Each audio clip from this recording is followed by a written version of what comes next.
All right, so I realized a couple weeks ago that I'm that guy. Now, there's a lot of that guys. It's never good if you're that guy. You never want to be that guy. You never say, he's that guy who, is the coolest guy ever. No, that guy is always something bad. So, already I'm that guy who cooked fish in the office microwave. I've done that, right? Apparently, you're not supposed to do that. I didn't know that, but seriously, the way that people were responding in the office, it was like I individually went to their desks and dropped a dead fish on them or something. That's how much people were upset at me after I cooked fish in the microwave. All right. But that's not that guy I'm worried about right now. I have to come to terms with this. I am that guy who has a gym membership and never uses it. I had to come face to face with this. It's really, I've always struggled with it, but it's been particularly acute since I had a child. So since January, unfortunately, LA Fitness, you can go onto their website and you can actually check how often you've logged in. I've logged in a grand total of 1 time since January. 1, all right? The power of 1 only goes so far, okay? It doesn't apply to gym attendance. It just doesn't. So I am that guy. I'm that guy who has a gym membership and I never use it. Okay, so maybe you remember this. See, now I can do everything on my app, right? I have a gym app, and so I can check in the gym with my app. But it used to be that if you wanted to check into the gym, you would have this little tag that you put on your keychain. Anyone remember those little tags you put on your keychain, right? If you were hanging out with someone and they put their keys on the table or something like that, and you saw that little tag, you're like, oh, you're a gym person. Yeah, so if I still had that tag, I'd totally be the person whose keys say I belong to the gym, but my life suggests something different, right? See, in order to actually benefit from my gym membership, there are some things I need to do. I can't just have the membership. The membership by itself is completely ineffective. Really, what needs to happen is I need to put the effort into it to make that membership work. It could be a great tool, but by itself has very little power. Now, one of the things I've observed over the last several years is that this can possibly apply even to a Christian community. That we can say a Christian community is important to us, and yet put zero effort into it whatsoever. And it can be pretty amazing, actually, how quickly that Christian community can lose its power and effectiveness when there's no effort put in whatsoever. Now, I want to be clear. I'm not talking about our salvation, because some of you are probably thinking, this sounds like you have to work to earn your salvation with God. I'm not saying that. God gave us salvation freely, and we are His. He paid that price for us. But He chose to work through human history, through the church, through communities of Christians working together. And there's something about being a Christian community that actually requires effort for it to have that transformative power that we see promised in the gospel. God's Spirit moves before us and does the heavy lifting, but we have a responsibility to stand beside that, invest our lives fully into this movement that we call the church. And that is how the church begins to change the world. But if we put zero effort into it, well, then belonging to a Christian community or even belonging to a church is a little bit like having that gym tag. And by itself, it becomes hollow. So this morning, we're going to talk about a topic that I know can be sometimes difficult to talk about, but I believe it is absolutely essential to our understanding of what a Christian community does together. That without a good understanding of this topic, we're not going to see Christian community really live up to its gospel potential.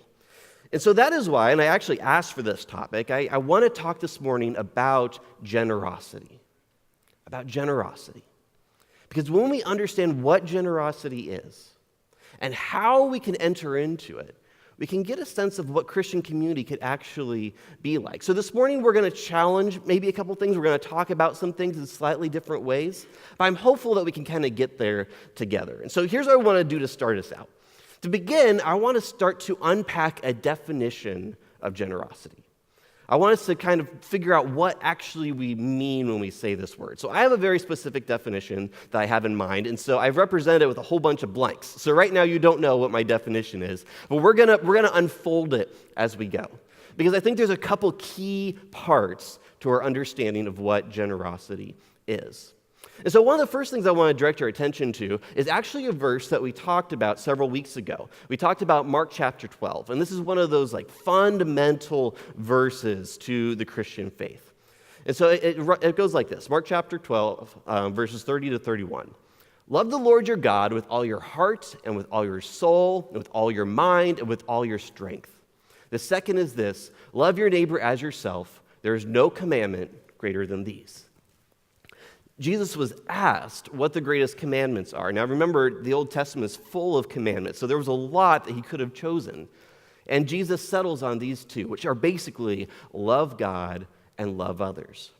And the reason we talked about this a couple weeks ago is because we were actually talking about our mission statement as a church, which involves these love God and love others things. So I'm going to put our mission statement back up there for you really quick, which is formed in Christ for the sake of others and the glory of God. It's the greatest commandment. And the second one, love God, love others. This is absolutely essential to who we are. And so love is going to become part of our definition of generosity. And so I'm going to throw it up there here in a couple of these blanks. Part of our definition of generosity is going to feature this idea that we love God and we love others. Because this is the core of the gospel. Love God, love others. Now, I recognize when I start a topic like generosity, it's possible that the rest of this message could have a tinge of guilt to it. And I really don't want there to be any guilt to anything we talk about today, and I'll tell you why. Love is something that you have to give freely. Systems can make you follow rules, but love is something that you have to give freely. Now, it's commanded in the Old Testament. The first commandment, love the Lord your God with all your heart, with all your mind, with all your soul, and with all your strength. Love the Lord your God. That is a commandment, but it's something that can't be forced on you. It's something that you do have to choose for yourself. In fact, this is the power of the gospel. The power of the gospel is to say, love people, and there's nothing anyone can do to force you to love people. You have to make that decision for yourself. And so today, what we're talking about is something freely given, something from your heart, something that you want to do. We want to love God. And we want to love others. Now, if our heart hasn't been transformed by the gospel yet, or you're new to Christianity in some way and new to church, it might be that at this point in time you don't really want to love God or love others quite the same way that you see in the scriptures, perhaps. But I think there's a good chance that many of us do. We want to love God. We want to love others. Sometimes we're not quite sure the best way to do it, but in our heart, that's what we want. We want to love God. We want to love others. And so this has to be part of our definition of generosity, because otherwise generosity could become a rule, and we don't want to make it a rule.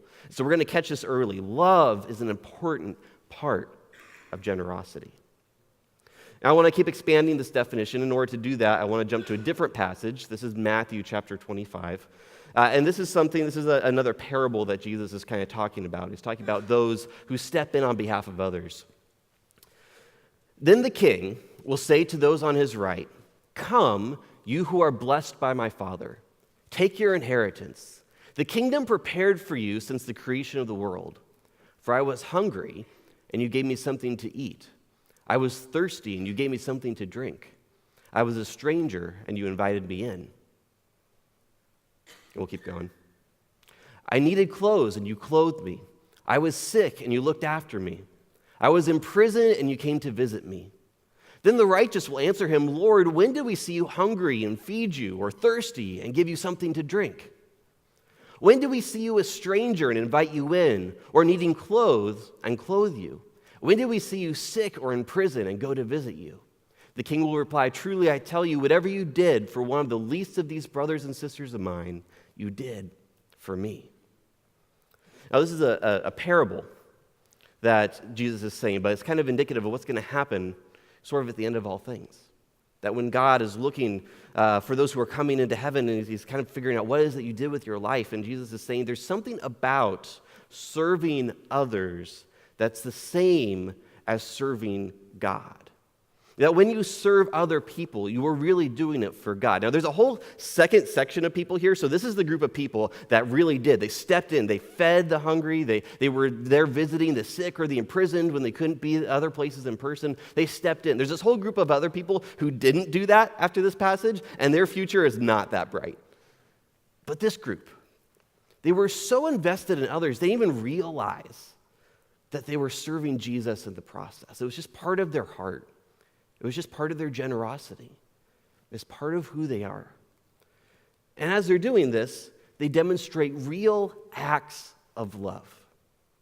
Love for them wasn't a feeling, right? When we say love for God and love for others, they're not feeling warm, happy, fuzzy thoughts about other people and about God.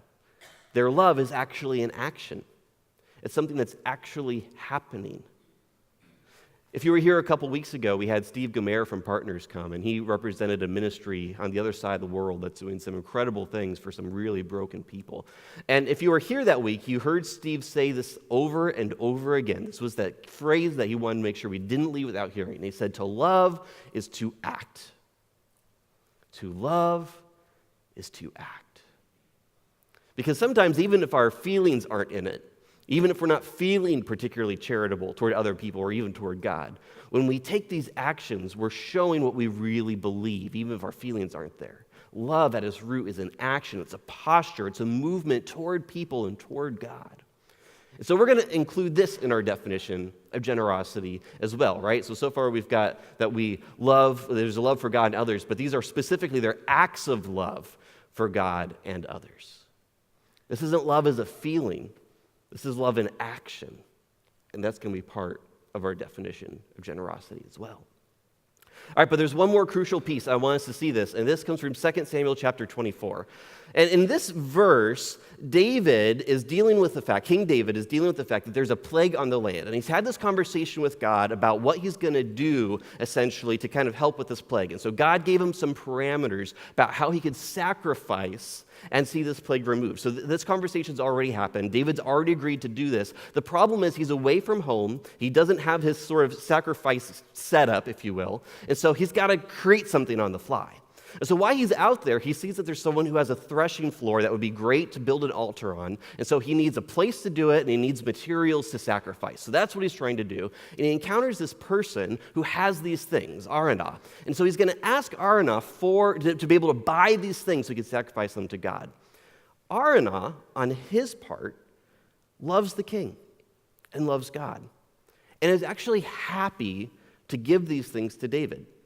David doesn't need to buy them. Araunah will give them to him. But this is David's response. But the king replied to Araunah, "No, I insist on paying you for it. I will not sacrifice to the Lord my God burnt offerings that cost me nothing." So David bought the threshing floor and the oxen and paid 50 shekels of silver for them. I will not sacrifice to the Lord my God burnt offerings that cost me nothing. It's one thing to make an offering to God, but it's another thing to make an offering that costs you something. Sometimes we're okay with the things that don't feel like they have a cost. We feel like we can come to worship and we can sing, and that doesn't necessarily come with a personal cost all the time. But if we're actually going to make a sacrificial offering, something that costs us, that's a different animal. And that's what makes generosity so unique. And so that's where I want to go with the rest of our definition.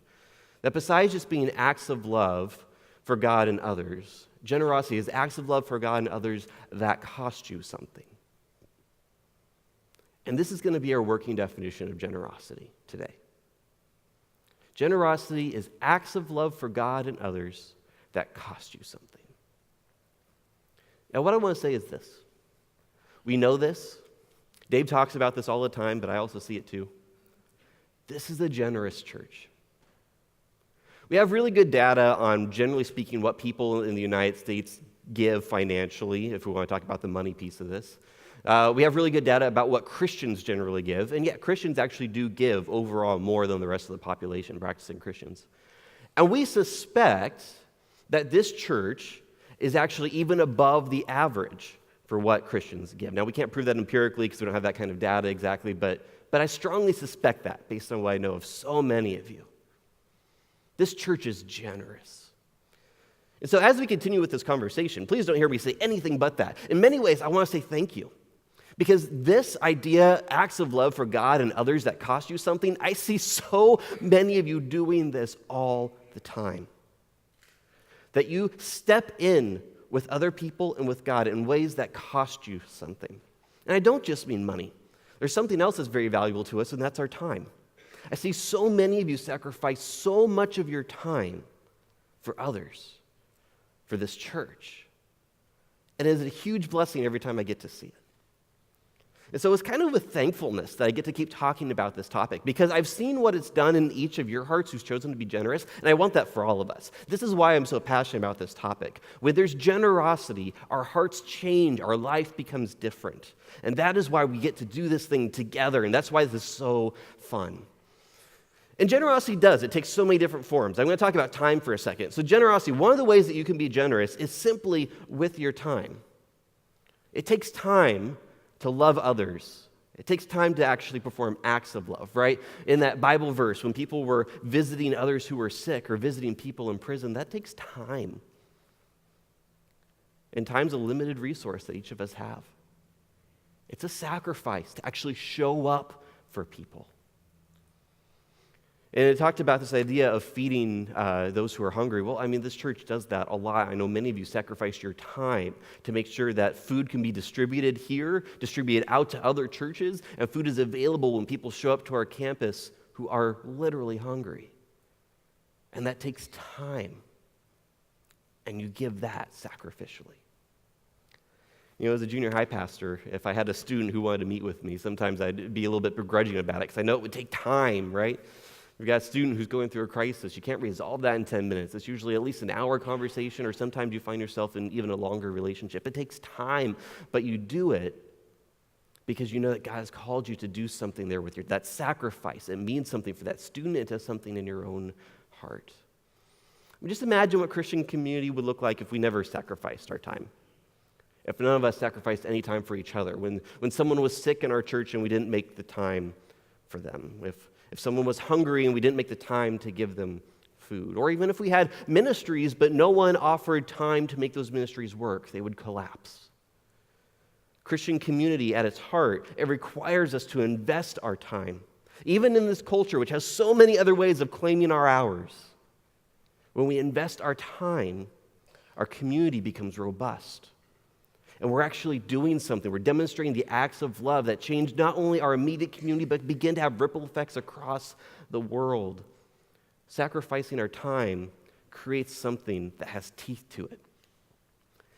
A Christian community that doesn't sacrifice time is a little bit like my gym tag, right? It's the same problem. If I don't give any time to the gym whatsoever, I do not grow. Christian communities do not grow when we do not spend time with them.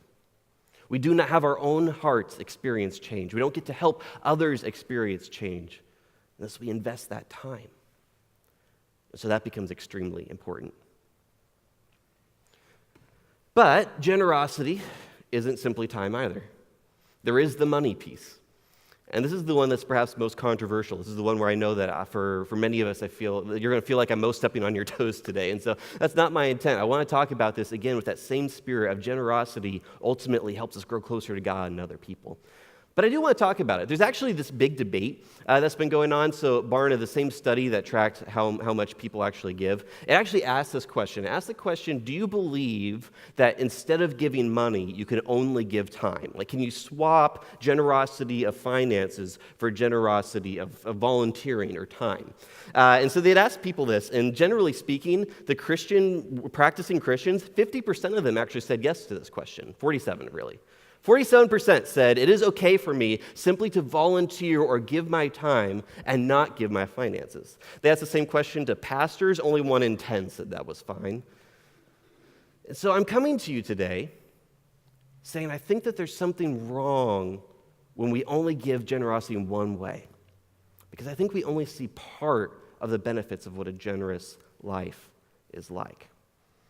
Now, I have to put some cards on the table because the reality is when you hear a pastor talk about giving, there can be something that almost sounds self-serving about that. Here's what I mean. For one, as part of the pastoral staff here, I obviously am extremely invested in the financial health of our church. That's really important to me.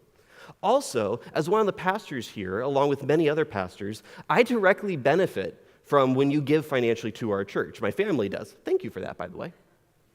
It's actually a huge blessing. It means I don't have to do other things to support my family. It means I can fully invest in this church, in this community, and what God is doing. It's a huge gift that you give us. And at any time if that gift was revoked, it wouldn't negate the fact that this has been a huge blessing for a long time. And so every year that you say, yeah, you know what, we're going to make it so that you can keep ministering and you don't have to provide for your family another way, it's a huge gift. So thank you for that.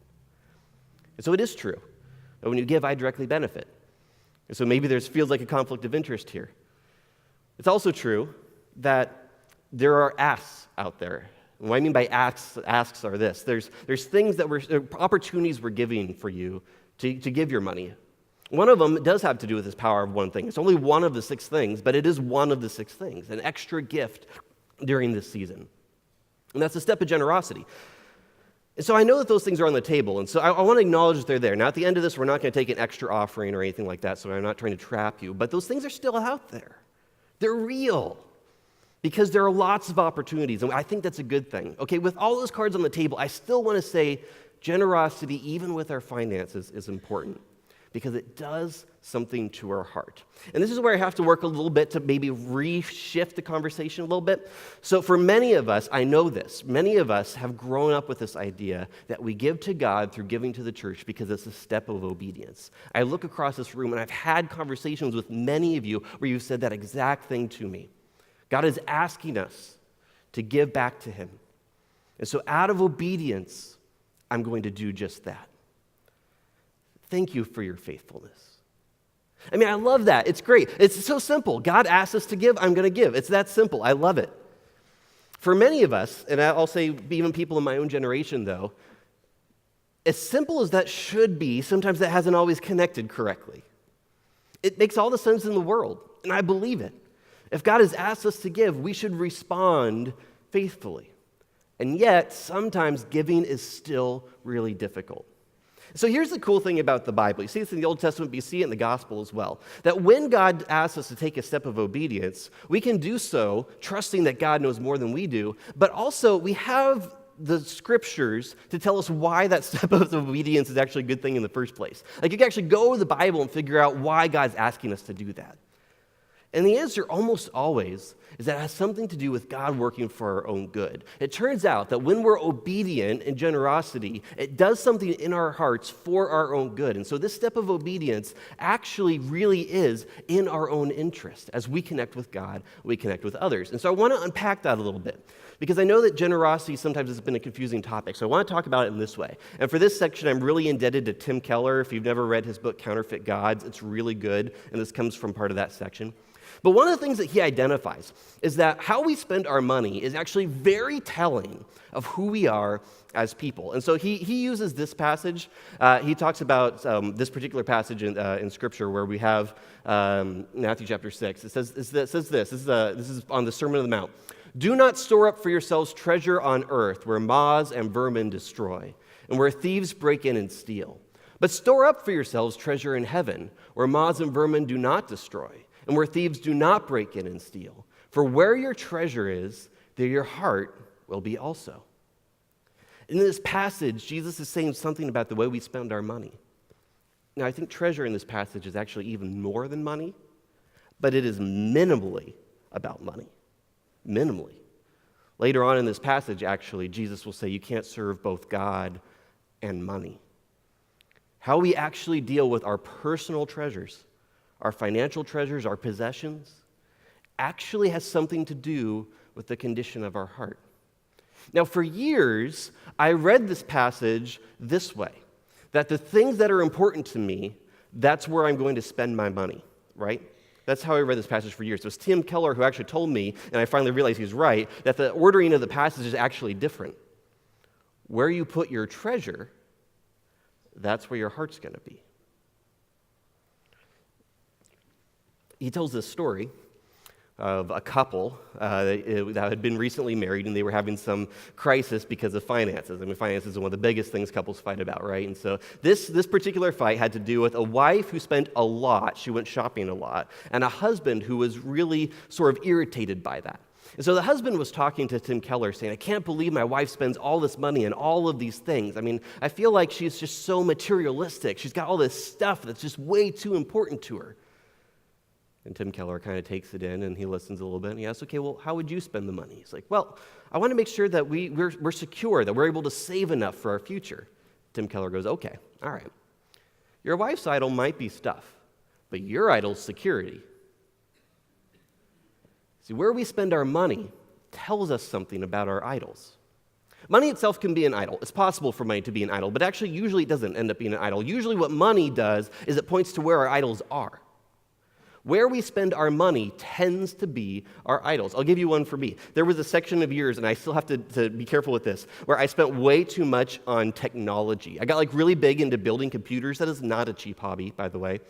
And so I would go to Fry's or other places. I buy these computer components to make a really fun computer, sometimes going over $1,000 to build a computer, and then there's software that goes with this. There was a 3-year span where every year I built a new computer. It was getting ridiculous, right? To this day, I still can't really walk into Fry's without my wife holding my hand, making sure I don't wander too far. I do like technology, and I use it a lot in my life. It's actually really important to my job here and to other things that I do. Buying technology by itself isn't a bad thing. What I want to highlight is this. It is very easily an idol for me. Something that I really put my time, attention, and finances into it. And left unchecked, that can start to elevate in importance even over God. And that's what happens with idols. Generally speaking, the things that we spend our money on aren't bad in themselves, but when they become the thing that we invest our heart into, well, then they take the place of God. And whether it's stuff or security or something else, where we spend our money demonstrates what our idols are.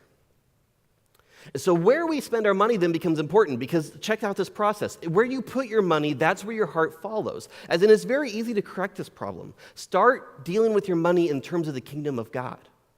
Because when we start to place our money, our treasures, our actual possessions of worth into things that reflect the kingdom of God, our heart will follow that. And those idols that we make in other places of our life, they start to diminish in importance because our heart is now following the kingdom of God. If we don't do that, our heart will continue to follow all the other ways we spend our treasure. Because that's just how it works as humans. Our heart follows our treasure over and over again. And so it's with that framework that I want us to actually think about generosity a little bit differently. Generosity is ultimately about our hearts. And where our heart lands, and what our heart is committed to. And so when we're talking about finances then, giving back to God is actually an extremely important thing. Now, I know this for me. I'm just going to tell you from my own experience growing up. I know this is also true for people in my generation, but I also know this is true for people of all generations, some of the things I'm going to tell you. Sometimes giving, we get these weird roadblocks in our head.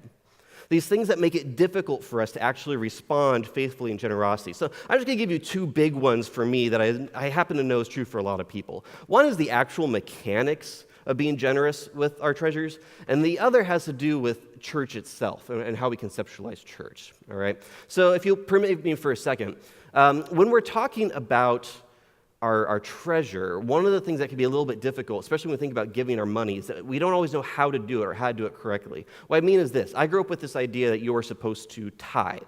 A tithe is 1/10 of your income, right? Now, there's a fun debate in the Christian circles about whether or not the tithe is a commandment or a suggestion. But here's what I do want to tell you. Christians throughout the millennia have been using tithing as a baseline, and it's been particularly helpful. 1/10 of what you make in a year is given back to God. And I still think that's really true. Even if it's not quite a rule, it is very true that tends to be a very helpful number for most people. That if we can simply conceptualize everything that we make in a year and dedicate 10% of that to God, that there's something significantly sacrificial about that also isn't overly burdensome. Now, for many people, because God's blessed them in other ways, actually that's too little of a number. And so I don't want us to get stuck in that 10% because God has maybe blessed you where 10% is almost nothing to you. And then it's not really a sacrifice at all. But for others, the idea of getting to the 10% is really hard.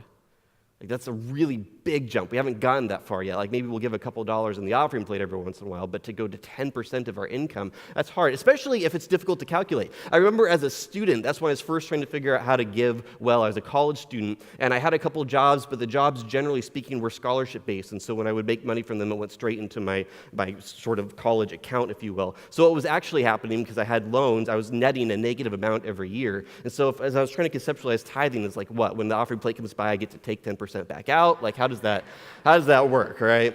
When you're dealing with the 10% number, it's difficult, okay? Some of you are on fixed incomes, and it's really hard to figure out what to do with that 10%. Some of you have lost a job recently, and so how do you tithe when you don't have a source of income? And you know what can happen in those situations? And this happened to me as a student. You can actually feel really guilty about that because it feels like you're not measuring up. You know, there's this story in the New Testament, actually, where you have this widow who gives almost her entire possessions. And Jesus looks at this widow and says, you know, it's not the amount that you give that matters. It's the sacrifice she made to give it. And even though she gave almost nothing of dollar consequence, her heart was fully invested in it. And we get all the benefits of generosity from the size of the sacrifice, not the size of the dollar amount. And so when we're thinking about generosity, I want to keep tithing out there as a baseline, 1/10. That's a good thing to shoot for. But if you're not there today, then I want us to think about giving generously in a different way, creatively perhaps. Maybe you have to choose a fixed amount where you don't even know where it comes from. Saying somehow I'm going to give $50 this month. I don't even know where that $50 is, but I'm going to give it. I'm going to trust it. It's not a function. It's not a 10% of some number, but it's what God is asking me to give. And this is actually what you see in the New Testament, right? In 2 Corinthians chapter 9, this is what Paul says. Each of you should give what you have decided in your heart to give, not reluctantly or under compulsion, for God loves a cheerful giver. And this isn't about a rule. This is about generosity changing my heart, tackling the greed and complacency in my own heart and moving it toward God, removing the other idols that exist in my life and moving my heart toward God. And so it's a cheerful process, no matter what the dollar amount ends up being. And this is a relationship between you and God. And so I would ask, God, what would you have me give? I'm going to guess it's probably more than zero. But even if it's a small step at first, I think there's something that happens in our heart when we actually trust God with our finances. And our life starts to look a little bit different because we said yes to what God is doing. It's about our hearts connected with God. Now, that's the mechanics. And another thing about the mechanics, too, this would happen to be sometimes, once I actually did get in the rhythm of figuring out what a 10% would look like, this was at the time where I couldn't necessarily give on my phone, or there wasn't a lot of online giving things, so you really did have to bring your checkbook with you to church. And I, never brought my checkbook. It was like the basic thing, right? The offering plate would pass, oh, I forgot my checkbook again. Darn it. Okay, well, I'll just do it next week, and I'll cover for the month. Well, after about 6 months of doing this, it's like my gym membership, right? I just never brought that thing. And 6 months goes by, I haven't given a dime, and I always meant to, but I never actually brought the checkbook. And so here's what I'd say. When we're actually, as a church here, we have this corporate time of actually giving, and so some of you do write checks. That's great, keep doing that. But for those of you who aren't in the rhythm of that, when that happens, there are other ways to give that are put on the screen. Use one of those on the spot. Go to the Rose Drive website, type in the number, give during the offering time. Because if you say, oh, I'll just do it when I get home, you will say that week after week, and it will never happen. Because that's what happened to me. We have to get in the rhythm of doing it. So take the step and just jump straight in. All right, now that's the mechanics. So hopefully we can conceptualize. This is between you and God, and just do it. All right, that's the quick mechanics of it. Don't worry about the rest of the numbers, and just follow God's leading and just do it. But the other thing, and maybe this is more true in my generation than others, I don't know, I'm still trying to figure this out. But it seems like I have a lot of friends who have a hard time understanding why giving to the church is the same thing as giving to God. This is a conversation we have a lot, right? So generally when we speak about tithing, we're talking about giving to the church. And so for a lot of my friends, the question becomes, okay, but can't I also faithfully give to God by giving to charities? A nonprofit that's doing something great in the world. Isn't that also a way that I am following God and being obedient and doing what God has asked me to? And the answer is a little bit complicated. I think the answer is sort of. If God is asking you to be generous to something besides your church community, then out of obedience and out of faithfulness, show that generosity wherever God is leading you. I think that's a really important thing. And Christians overall, why we tend to be way more generous on a dollar amount, a percentage base, we're not always more generous with organizations besides the church. Sometimes, but not always. If there's something that's got your heart, something you want your heart to be invested in, and it's outside of what we do in this place, and God's calling you to that, be obedient and go for it. But I'm going to do something that we almost never talk about. I'm going to tell you why you should actually give to your church community. Why giving to the church community is actually important. So here it goes.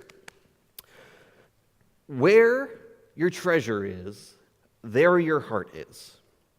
If your treasure is not invested in your church community, where is your heart? part of the reason we come together and we pool our finances in this generous act of giving even our money is because it puts our hearts together with each other. We're aligned. There's trust involved in taking money that you earn, that you work hard for, and giving it over to a group of people as large as our church, because you know you probably don't get to decide where that money is going. You have a voice. You're part of our community. You want to hear that voice about how we spend all of the resources that God has pulled together here at our church. But you personally don't necessarily get to decide where it goes. See, it goes against our giving mentality a little bit. I know for a lot of my friends, if they give to an organization, they want to know exactly where that money is going. Sure, I'll give you $50 if I know it's going to a goat for some family in Africa. That's fine. I know where the money's going. But if I don't know where the money is going, then I don't want to give it. So there is an act of trust in giving to your Christian community. See, I believe that all of us together, doing this thing together, has greater impact than simply me buying a goat. That there is something incredible that happens when we pool our money together and God multiplies it in ways that completely blow our minds. And we do that as a community. And in the process, our heart is there. And that's sometimes why that dollar amount isn't quite as consequential. I mean, I know if you're a high school student even, it might be hard to figure out how much to give, but even if you were to give $5 a week, now your heart is invested in what we're doing here as a church. And you're part of who we are. And it grows us together as a community, and it grows our heart for one another. And so by giving to our own community, we're loving God and loving each other. And we're allowing that love to go out and bless our community in this world. It is a beautiful, sacred act that God has given the church. That in being generous with each other and with God, He takes what we bring to the table and multiplies it in ways that we can never understand. And in the process, our heart grows for God and for our community around us. It's beautiful. That's why I have no reservations about talking about generosity today. It's one of the biggest things you can do for your spiritual growth, both with other Christians and with God. It's huge.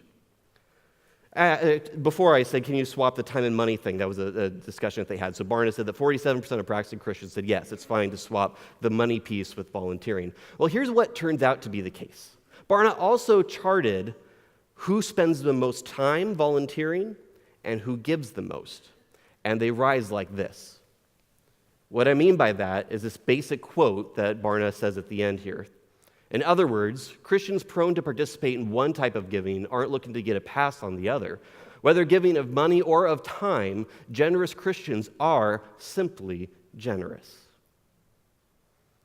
That as we take steps of generosity, be it our time or our money, our capacity for generosity grows, and we desire to be even more generous. So people don't typically choose. They grow. And as they grow, God does something amazing in them. I want to go back to our definition of generosity for a second. This is what we kind of all came with together. And as I kind of wrap this up, I'm going to let the praise band come back up because we're going to spend some time worshiping together as we wrap up here. Generosity is acts of love for God and others that cost you something. It's a step of faith. It's a sacrifice. And it takes effort on our part. And yet, God meets us there. He grows our hearts. And He grows our trust in each other and with God. I remember once as part of a small group of Christians, we were kind of living together and trying to figure things out. And we had this issue of, we all had really busy schedules, but we decided to invest our time. And we all sometimes had a lot of things that were pulling our money, but there were situations where people in the group, they needed a little bit of help some weeks, and we'd pull together our money to make that happen. And by investing our time and our money into just that little group of Christians, we all found each other growing exponentially in our relationship with others and with God. And I know this applies on the large scale, that as we enter into generosity, God meets us. He grows our capacity for generosity. He grows our heart toward Him and toward our church community. And that is why generous Christians have the capacity to have something that's much more than a tag on a keychain, but to participate in a Christian community that really does have the power to transform our communities and the world. God, today I pray that You would make us into a generous people, even more generous than we already are. I am so thankful for those who have taken these steps of generosity, who surrendered their heart to you through their time and through their money. They've sacrificed something out of acts of love. And God, I pray that we would take even more steps. And for those of us who haven't done that very much, I pray, God, that you give us the courage to make the sacrifice, to trust you with our resources, to see what you do in our lives and the lives of the people around us. So in your name we pray, amen.